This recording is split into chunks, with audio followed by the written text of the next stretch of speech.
ठीक है बेटा, आज का पहला टॉपिक है स्टीफन्स लॉ।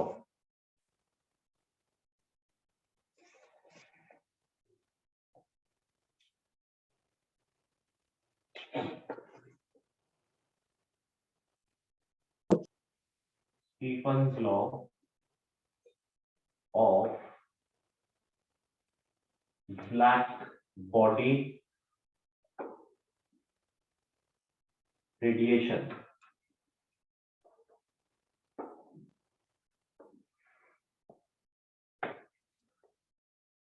लिखो बेटा statement, Stefan's law of black body radiation. The total amount of heat energy, the total amount of heat energy radiated, the total amount of heat energy radiated per unit area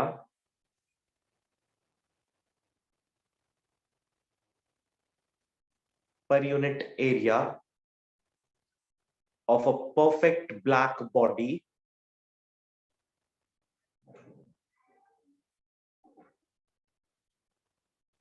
is directly proportional to the fourth power of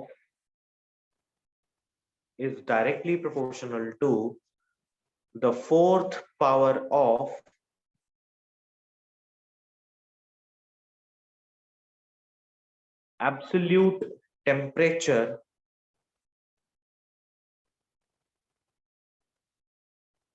of the surface of the body.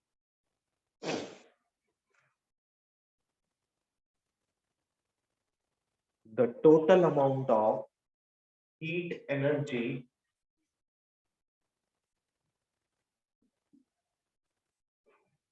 radiated per second per unit area, the total amount of heat energy radiated per second per unit area of a perfect black body is directly proportional to the fourth power of absolute temperature of the surface of the body. So E is directly proportional to fourth power of the absolute temperature. ठीक है, अब उसने इसको यहां पर E basically क्या है, heat energy radiated, ठीक है, but this heat energy radiated must be per second per unit area of the black body. ठीक है, तो जब हम इसको सिंप्लीफाई करेंगे, प्रोपोर्शनैलिटी कांस्टेंट लगाएंगे, then this will be equal to E equal to sigma T raised to the power 4। Now sigma is Stefan's constant और sigma की वैल्यू होगी बेटा 5.67 into 10 raised to the power -8 joule per metre square per second kelvin -4। ठीक है, okay sir. ये unit clear है, क्योंकि हमने डेफिनेशन में बोला, लेट्स से कि अगर ये मेरे पास कोई परफेक्टली ब्लैक बॉडी है तो इससे जो हीट एनर्जी रेडिएट होगी, then this heat energy must be heat energy radiated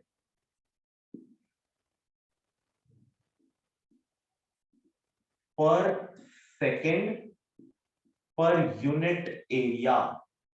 तो per second per unit area मतलब एक सेकेंड में पर यूनिट एरिया कितनी एनर्जी रिलीज होती है इस बॉडी से, उसको उसने heat energy radiated per second per unit area लिया, दैट इज व्हाई एनर्जी के साथ metre minus square for area and per second के लिए यानी S-1 हमने यहाँ पर यूज किया है। ठीक है, सर वहाँ पे k की पावर भी नेगेटिव में रहेगी? नेगेटिव है बेटा, k की पावर ये रही -4, ओके सर। बिल्कुल नेगेटिव है।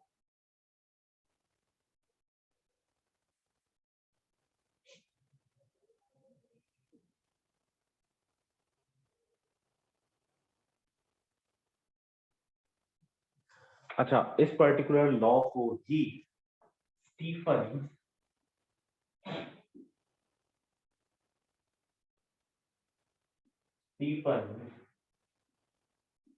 बोल्ट्जमैन लॉ भी कहा जाता है। और इसको हम लोग स्टीफन्स बोल्ट्जमैन लॉ क्यों कहते हैं?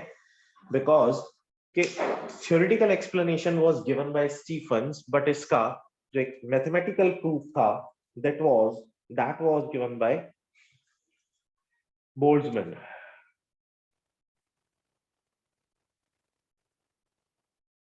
तो बोल्ट्जमैन ने और स्टीफन दोनों के नाम से इस पर्टिकुलर प्रूफ को जाना जाता है।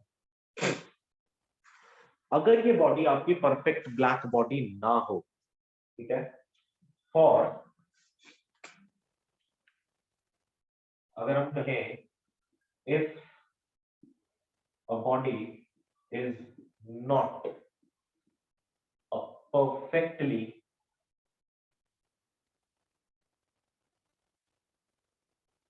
is not a perfect black body, then E is equal to small e sigma t to the power 4 minus t naught to the power 4। अब यहाँ पर ये जो आपको डिफरेंस इन टेम्परेचर दिखाई दे रहा है, इसका मतलब अगर कोई बॉडी आपकी परफेक्टली ब्लैक बॉडी नहीं है तो यानी उसकी एमिसिविटी बहुत ज्यादा होगी, और एक परफेक्ट ब्लैक बॉडी की एमिसिविटी कंपैरेटिवली काफी कम होती है। नाउ अगर हम कहें कि एक बॉडी है जो कि परफेक्टली ब्लैक बॉडी है, तो परफेक्ट ब्लैक बॉडी के केस में एमिसिविटी इज ऑलमोस्ट नेग्लिजिबल, हम उसको जीरो भी मान सकते हैं, हम कह सकते हैं कि नेग्लिजिबल है, तो there is no point considering emissivity there. लेकिन अगर कोई बॉडी की कुछ एमिसिविटी है, then this formula looks like this। तो यहाँ पर this is the difference in temperature। अगर हम ये कहें कि this is temperature at any मतलब हम इसको बोले टेम्परेचर एट 0 डिग्री सेल्सियस है ये, ठीक है, या एब्सोल्यूट जीरो पर है, तो ये कोई एक हायर टेम्परेचर पर होगा when the body emits some radiations। तो this E is called emissivity here, ठीक है। और E की जो वैल्यू होती है, this depends upon value of small e depends upon nature of the surface। तो इसकी कोई स्पेसिफिक वैल्यू नहीं है, जिस भी किसी सरफेस के लिए वहां पर बात की जाएगी उसके लिए एमिसिविटी की वैल्यू कुछ अलग होगी, ठीक है। यानी हर सरफेस के लिए एमिसिविटी की कोई एक डिफरेंट वैल्यू होगी। ऐसा जरूरी नहीं है कि जैसे सिग्मा की एक कांस्टेंट वैल्यू है वैसे ही आपको एमिसिविटी की भी एक कांस्टेंट वैल्यू मिल जाए, ठीक है बेटा।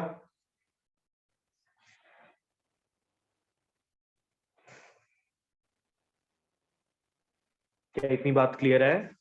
Yes sir. ओके, नेक्स्ट लिखें veins displacement law.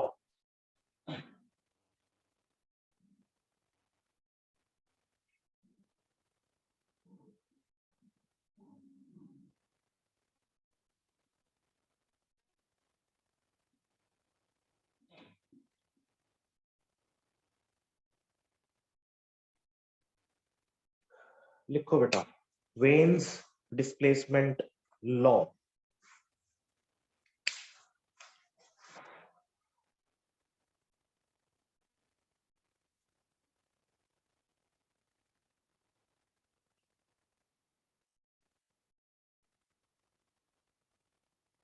the product of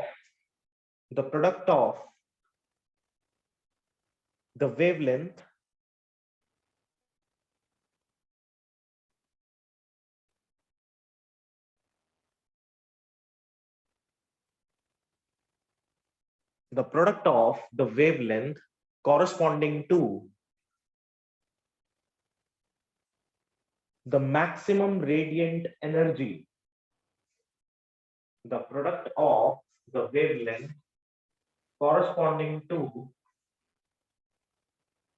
maximum radiant energy. Let's say कि यहां से जो एनर्जी रेडिएट हो रही थी उसकी कोई एक मैक्सिमम वेवलेंथ हो, and that maximum wavelength is lambda m, is represented by lambda m. तो स्टेटमेंट है, जहां पर मैंने छोड़ा वहीं से स्टार्ट करेंगे.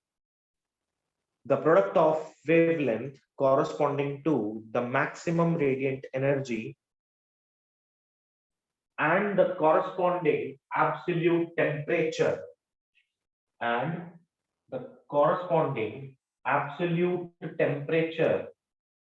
is always constant. यानी lambda m is inversely proportional to temperature. यानी जिस टेम्परेचर पर आपको ये मैक्सिमम वेवलेंथ मिल रही है, उस टेम्परेचर का और इस वेवलेंथ का प्रोडक्ट हमेशा कांस्टेंट रहेगा. और इसी कांस्टेंट को बोला जाता है या रिप्रेजेंट किया जाता है स्मॉल b से, and is called Wein's constant. So lambda m is equal to b by t. यहां पर b को हम कहते हैं Wein's constant. और Wein's constant की वैल्यू लिखो बेटा. Wein's constant की वैल्यू है 2.888 into 10 raised to the power minus 3. 2.888 into 10 raised to the power minus 3. Lambda unit meters, temperature unit Kelvin. So this is your Wein's constant. ठीक है.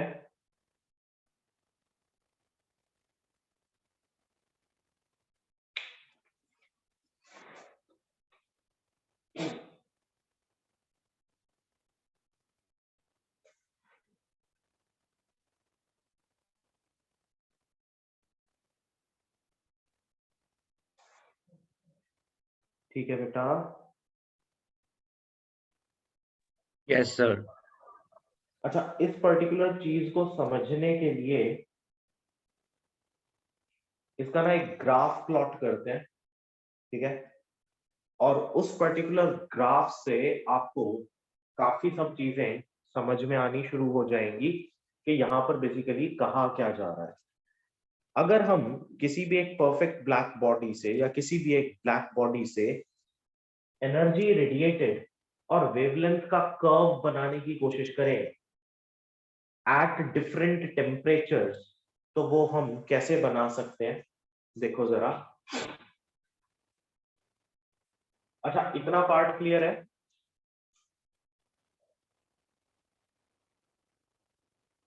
Yes sir. इसके लिए board clear कर दूं? Yes sir.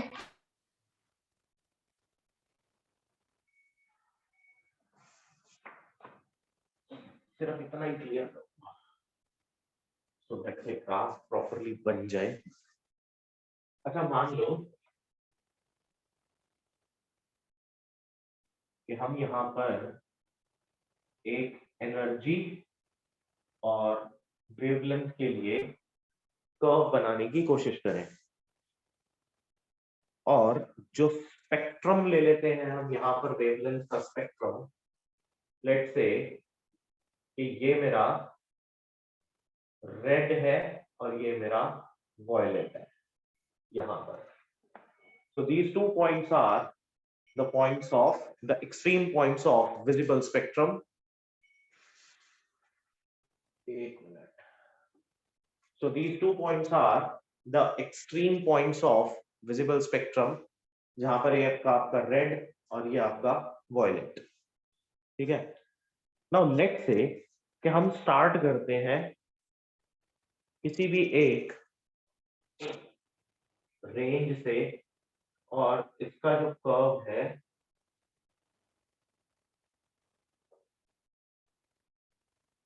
ये कुछ ऐसे बन रहा है।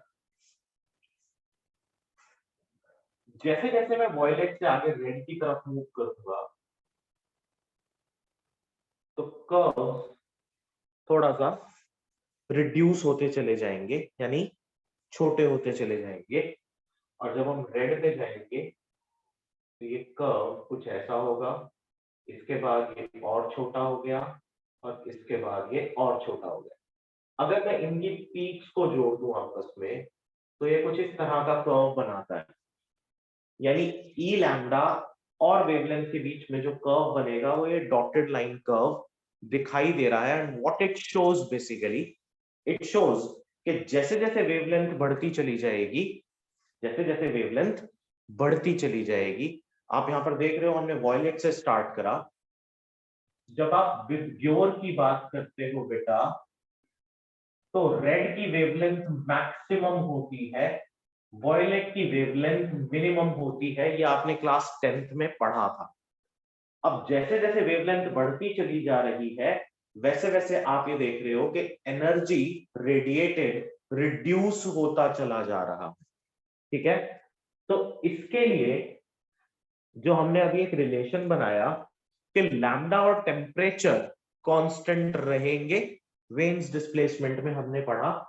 तो जहां पर आप वॉयलेट की बात कर रहे हो, तो वॉयलेट से जो रेडिएशन मुझे मिलती है ये मिलती है लगभग 1650 केल्विन्स के आसपास, और जो रेड से मिलती है वो मिलती है 1450 केल्विन के आसपास।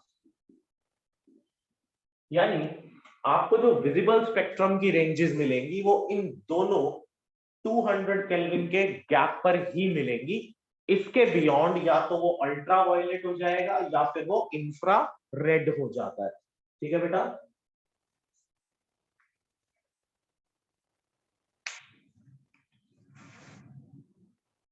ठीक है। Yes sir. And the area under this curve, ये इंपॉर्टेंट बात है, लिख ले इसको। द एरिया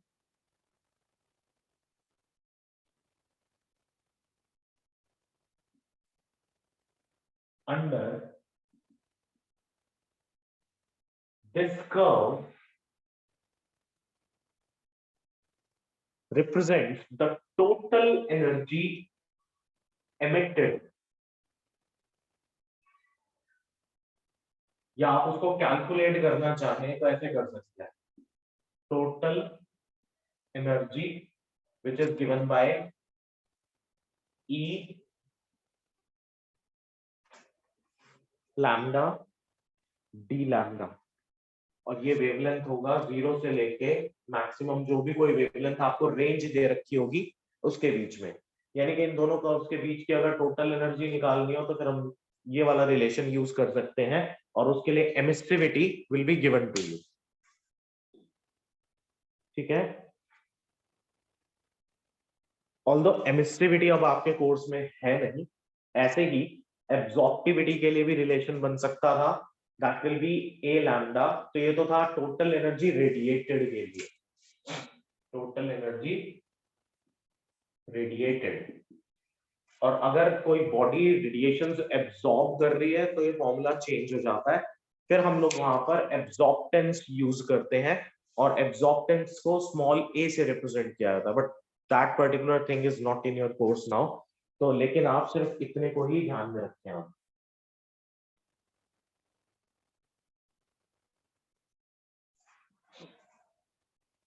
ठीक है बेटा। Yes, sir. अच्छा अच्छा, अब ये बता दो कि फिर से मैंने लास्ट टाइम भी पूछा था आपसे कि न्यूटन्स लॉ ऑफ कूलिंग करवाया गया है या नहीं करवाया गया है। आई होप नहीं करवाया गया होगा क्योंकि वो कोर्स में है नहीं। So Newton's law of cooling की statement and relation we will do that only. लिखो Newton's law of cooling.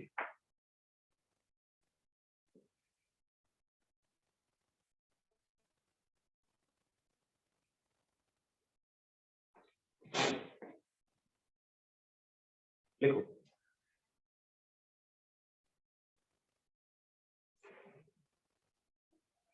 the rate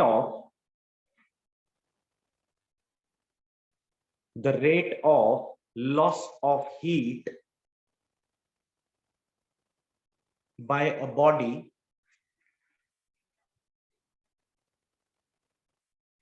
the rate of loss of heat by a body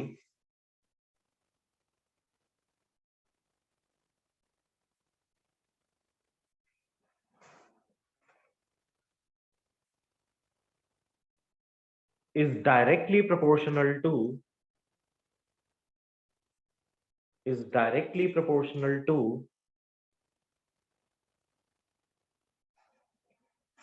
the temperature difference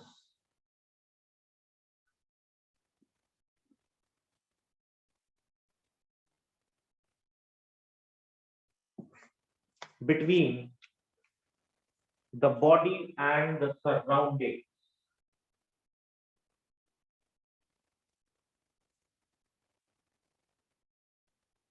provided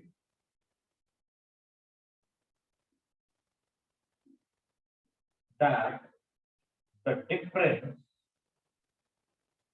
is not very large, provided तो body के आगे बताना। the rate of loss of heat by a body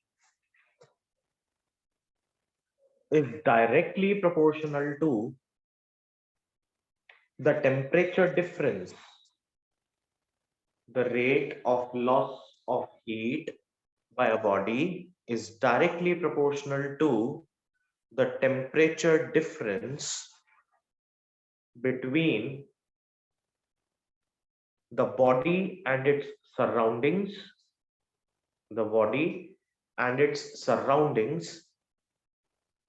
provided that the difference is not very large.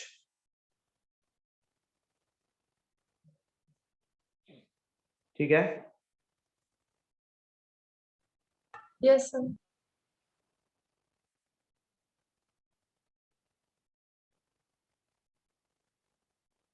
यानी rate of loss of heat को आप कैसा लिख सकते हो? dH by dt। ठीक है, तो rate of loss of heat dH by dt is directly proportional to the difference in temperature।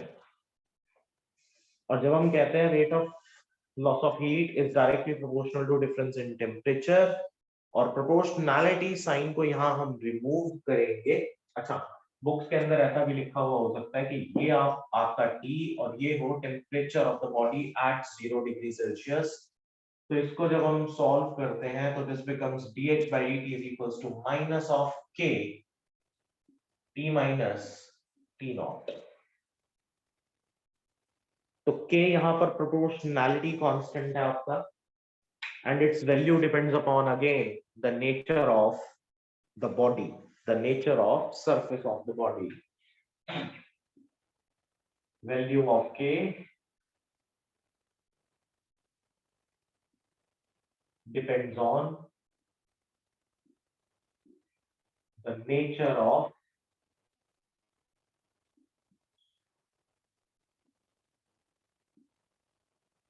surface of the body। ठीक है,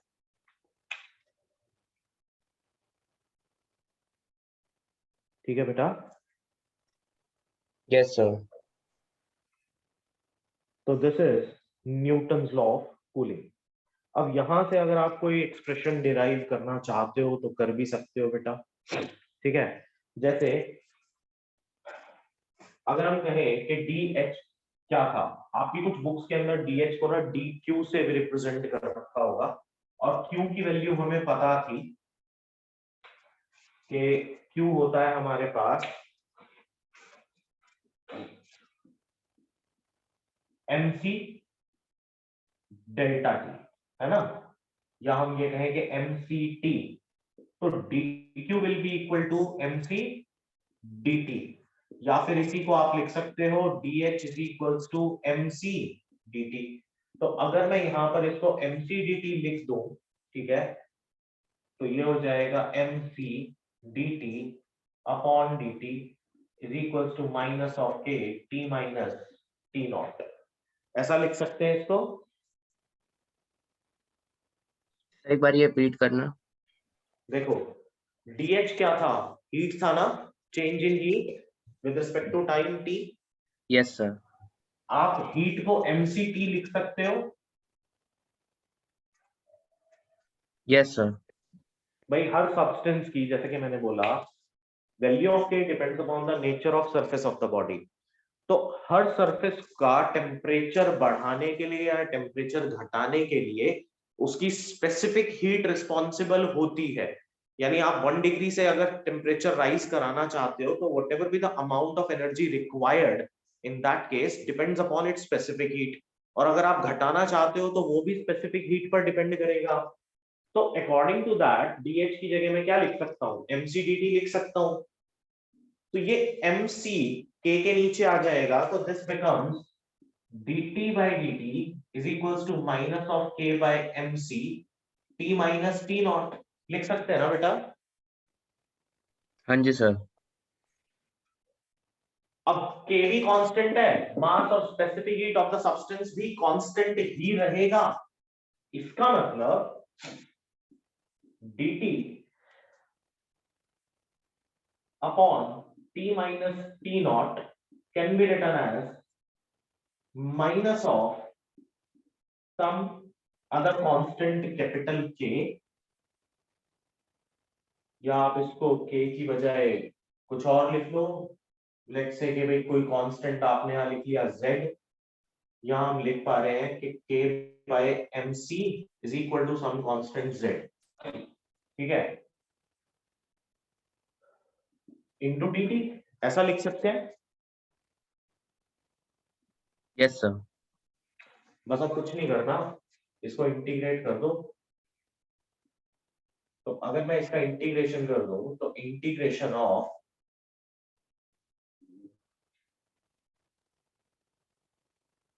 integral of dt by t minus t naught is equal to minus of z dt का integral. अब ये कैसा integral है, indefinite. Indefinite integral में this will B log to the base e t minus t naught equal to minus of z t plus एक और constant आता है, और उस कांस्टेंट को क्या कहते हैं, कांस्टेंट ऑफ इंटीग्रेशन, जिसको कि आप इंडेफिनिट में हमेशा किससे रिप्रेजेंट करते थे, सी से, ठीक है। Yes sir. और आप इसको और अगर सिंप्लीफाई करना चाहो बेटा, तो log to the base e की कभी भी वैल्यूज नहीं निकलती हैं, तो आप इसको कन्वर्ट कर सकते हो log टू द बेस 10 में। तो that can be done by multiplying it with 2.303। तो this is 2.303 log to the base 10 t minus t naught equal to minus of zt plus c। ये आपकी इक्वेशन होगी Newton's law of cooling की, ठीक है।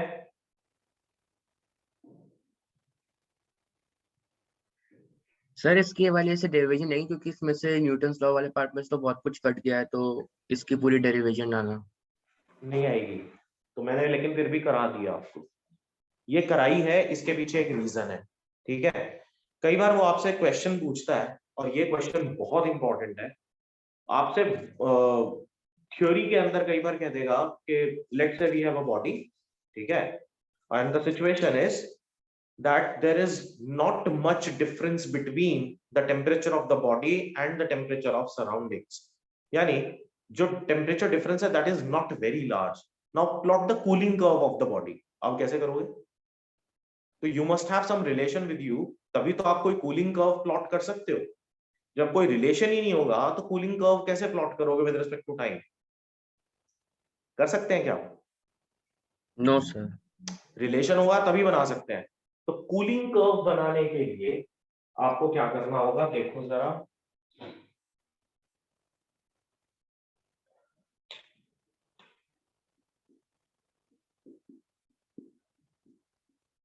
Cooling curve. अब जब आपको कूलिंग कर्व प्लॉट करना है, now look at this. Temperature and time, how they are related to each other?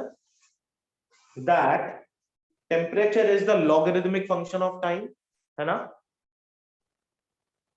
Yes sir. एक बार सर इसका मतलब बता दो फिर से लॉगरिथम वाले का, लॉगरिथमिक फंक्शन.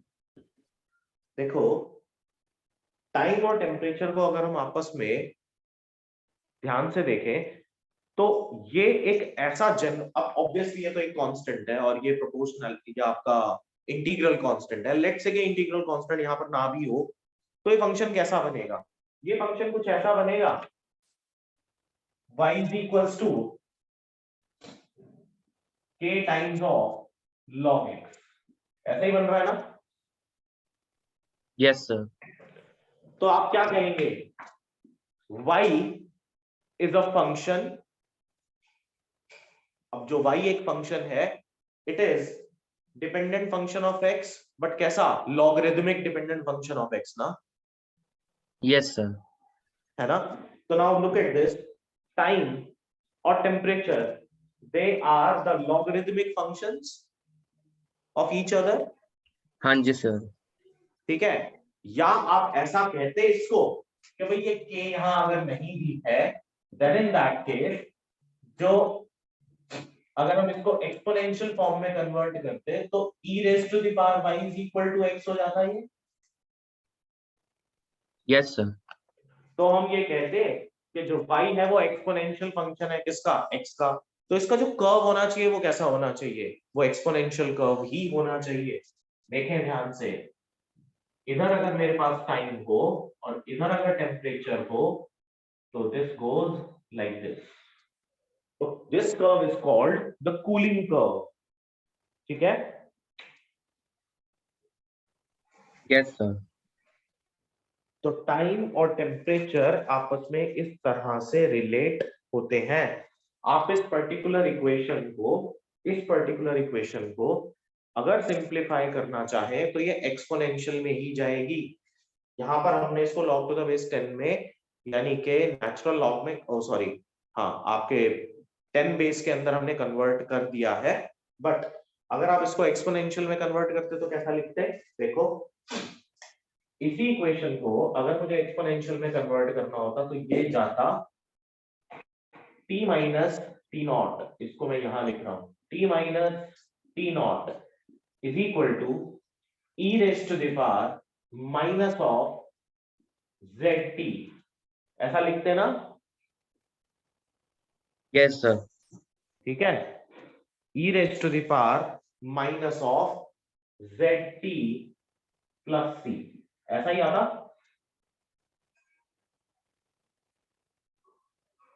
Yes sir. तो ये एक्सपोनेंशियल फंक्शन हो गया ना. देखो, टाइम किस में चला गया? एक्सपोनेंशियल फंक्शन हो गया. किसका? टेम्परेचर के लिए. तो इसका कर्व कैसा आना चाहिए? एक्सपोनेंशियल कर्व ही आना चाहिए. ठीक है?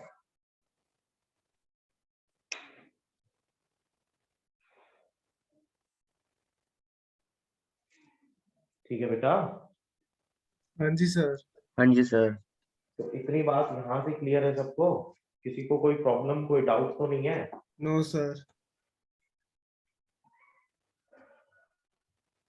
अब हम फाइनली कह सकते हैं कि आपका हीट ट्रांसफर खत्म हो गया. ठीक है? अच्छा, एक चीज छोटी सी मैं ये ऑब्जर्व कर रहा हूं कि बेटा जब से टॉपिक स्टार्ट हुए ना, हीट ट्रांसफर और इससे पहले था आपका थर्मल एक्सपेंशन वाला टॉपिक। क्योंकि ये काफी थ्योरेटिकल टॉपिक्स थे तो आप लोगों की अटेंडेंस बिकम्स वेरी लो। ठीक। हाँ जी सर। बट बेटा एक चीज बता दूं मैं आपको, this is the last class. जो लोग रिकॉर्डिंग देखेंगे वो भी समझ लें। मैं वैसे मैसेज भी डालूंगा, पिछली बारी मैंने नहीं डाला कुछ सोच के, मैंने कहा हो सकता है आजकल सबके साथ कुछ कुछ प्रॉब्लम चल रही है। इवन मेरी तबीयत 3-4 दिन से खराब थी पीछे तो मुझे भी फीवर हो गया था और ये सबके साथ चल रहा है। तो मैंने कहा चलो ठीक है, हो सकता है कोई नहीं भी ले पा रहा होगा क्लास। बट अगर ये एक पैटर्न है कि भाई थ्योरेटिकल टॉपिक है और क्या ही करेंगे, वीडियो देख लेंगे ये वो, तो नेक्स्ट क्लास से वीडियोस दूंगा नहीं। ठीक है, रिकॉर्ड नहीं करूंगा क्लास। Okay sir. ठीक सर है। मैं इस वीक नहीं ले पाया सर क्योंकि पेपर थे मेरे।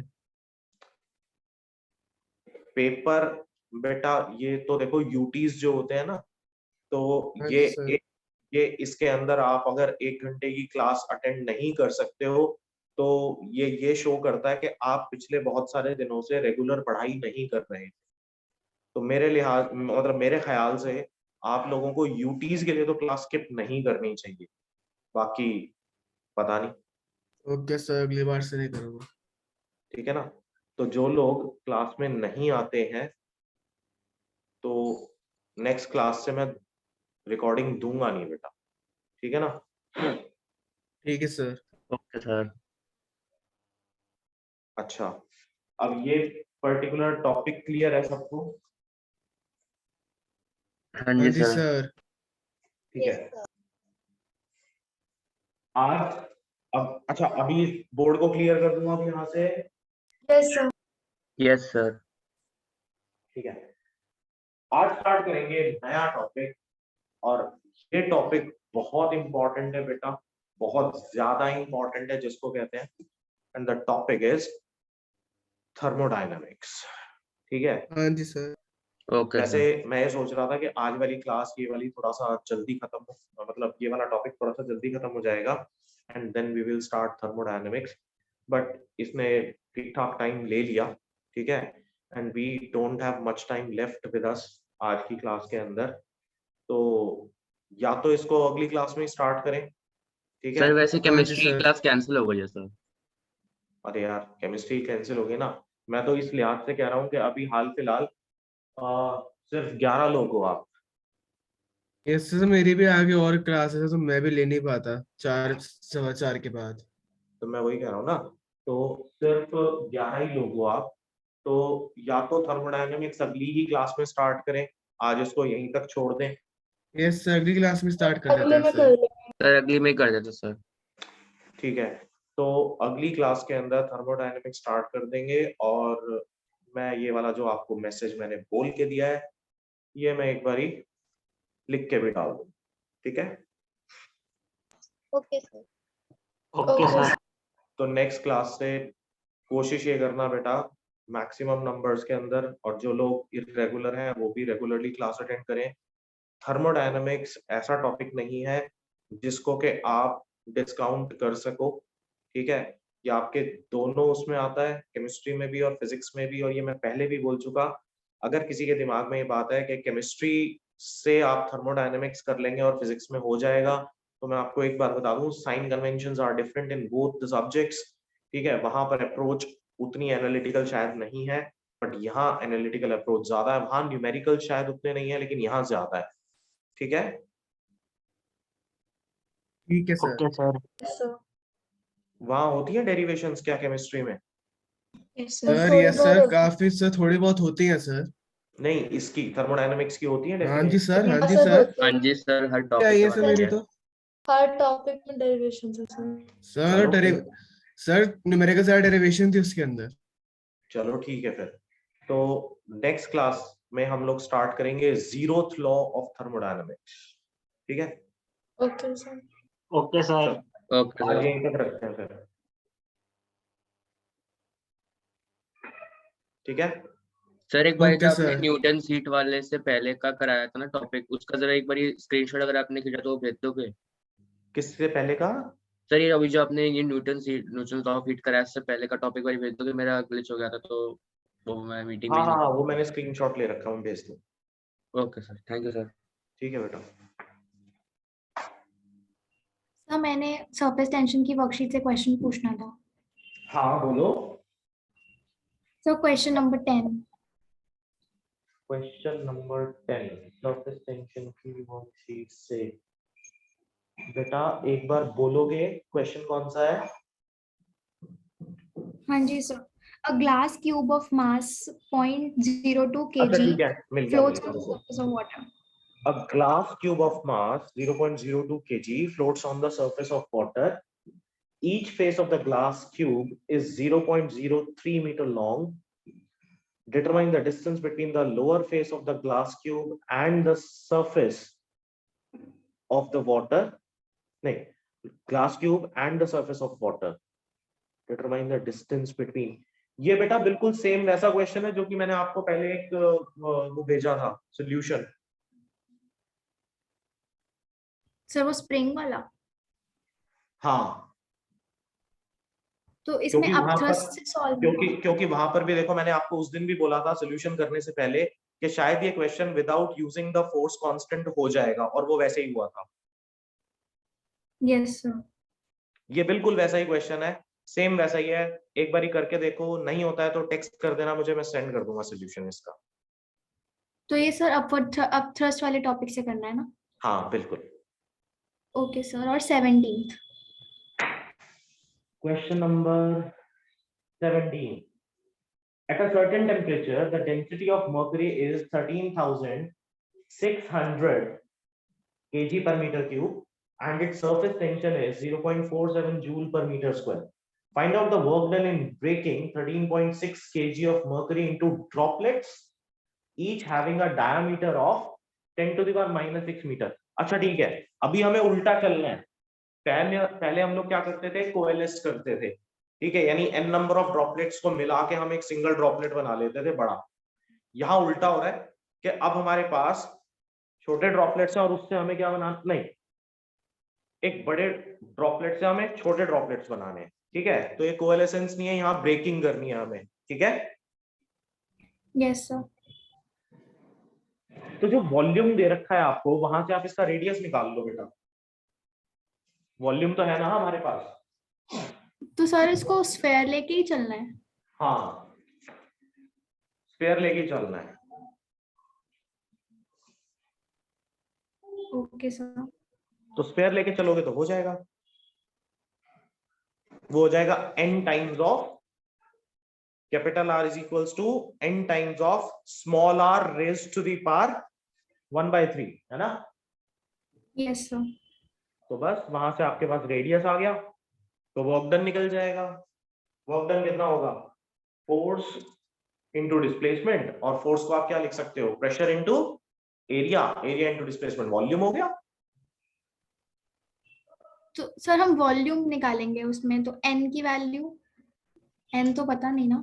m तो कैलकुलेट हो जाएगा ना बेटा वहां से, बड़ा r आपको पता होगा, और छोटा। Density is equal to mass upon volume वाला रिलेशन लगा के। हाँ जी, ओके सर। बिल्कुल वैसे ही होगा। देखो density equal to mass upon volume, तो volume is equals to density upon mass, ठीक है। वहां से आप जो वैल्यू आती है उसको वॉल्यूम के बराबर रखो, कैपिटल R आ जाएगा। Okay sir. ठीक है। एक मेरा भी क्वेश्चन था सर फ्लूइड से। हाँ बोलो। सर फ्लूइड्स के अंदर जैसे टर्मिनल वेलोसिटी के क्वेश्चंस होते थे, हाँ उसके अंदर हमें दो डेंसिटीज चाहिए होती थी सॉल्व करने के लिए, वो न्यू और उसका सिग्मा, हाँ दो डेंसिटी से सर। लेकिन आपने जो क्वेश्चन भेजी थी उनमें कुछ क्वेश्चंस में लाइक सिर्फ डेंसिटी थी, सिर्फ एक उसकी ऑब्जेक्ट की, तो उसको कैसे सॉल्व करना होता है? बाकी सब चीजें थी, बस डेंसिटी एक ही दे रखी थी और निकालना ही कुछ और था। ऐसा कोई क्वेश्चन दे दो बेटा मुझे। Yes sir. क्वेश्चन बता दो कौन से वाला था वो। वर्कशीट सर सेंड करो, फिर पहले क्वेश्चन ही बता दूं सर। आप क्वेश्चन बताओगे तो मेरे को बार बार स्टेटमेंट पूछनी पड़ेगी, वर्कशीट पता लग जाएगी तो मैं सामने रख लूंगा उसको। Yes sir. सर फ्लूइड्स की आपने एक वर्कशीट भेजी थी, आपने वर्कशीट दी थी ना ऑफलाइन के अंदर पहले, हाँ तो टर्मिनल वेलोसिटी वाली। हाँ जी सर। ठीक है, क्वेश्चन नंबर बोलना कौन सा था?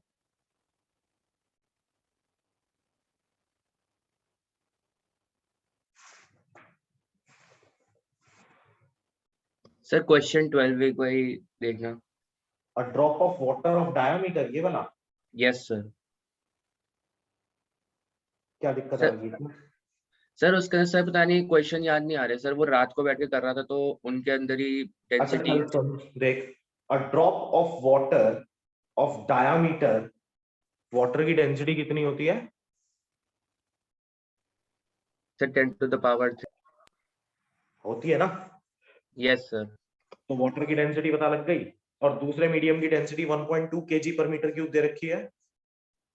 Yes sir. सर ये वाला मतलब ये नहीं था, मतलब एग्जैक्टली मतलब क्वेश्चंस थे सर वो मेरे को भेज दियो, मैं सॉल्व कर दूंगा, समझा दूंगा तुझे अलग से बोर्ड पे, ठीक है? Yes sir. सर बस वही था। भेज दियो, वैसा वाला क्वेश्चन भेज दियो बेटा। और सर ओके एक सर। आर्किमेडीज की वर्कशीट से भी पूछना था, हाँ क्वेश्चन बोलो। नंबर 22। आर्किमिडीज से, आर्किमिडीज क्वेश्चन नंबर, एक बार स्टेटमेंट बोलना बेटा। A wooden rod of uniform cross section and of length 120 centimeter is hinged at the bottom of the tank, which is filled with water to a height of 40 मिल जा, centimeter. रुक जाओ। A wooden rod of uniform cross section and of length 120 centimeter is hinged at the bottom। अच्छा बेटा देख,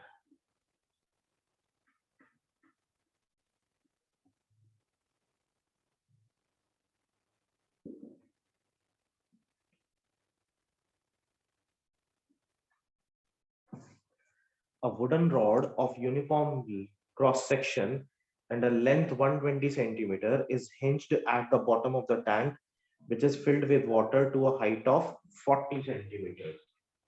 यानी ये एक tank है, इसमें water is filled up to the height of 40 centimeters। ठीक है, और नीचे ले लेते हैं, this is 40 centimeters।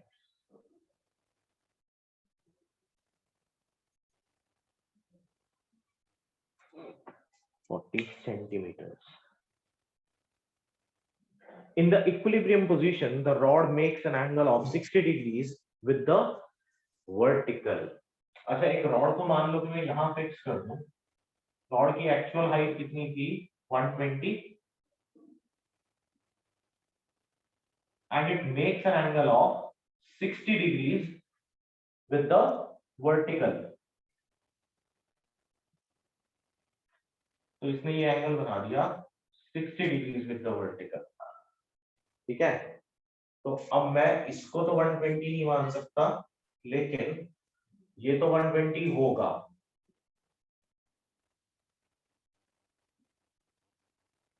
कुछ ऐसा ही कह रहा है वो क्वेश्चन, है ना? Calculate the distance of the centre of buoyancy from the hinge. ठीक है, अब सेंटर ऑफ बॉयंसी निकालना है मुझे। अब इंपॉर्टेंट बात ये है कि बॉयंसी तो मुझे वाटर के अंदर अंदर मिलेगी, वाटर से बाहर वाले पार्ट का तो बॉयंसी होगा ही, है ना? Yes, sir. तो अब क्योंकि वाटर से बाहर वाले पार्ट का बॉयंसी होगा नहीं, तो मुझे इतना तो पता है कि ये 40 है, दिस इज श्योर, ये 40, ये हॉरिजॉन्टल हो गया। ठीक है, तो ए बी सी। अब अगर मैं ये निकालूं तो ये क्या होगा? cos 60 degrees base upon hypotenuse. Base हो गया ए बी, हाइपोटेन्यूज हो गया ए सी। ए बी कितना? 40 अपॉन ए सी। तो A C is equals to 40 upon cos 60। cos 60 is 1/2, ये होना चाहिए।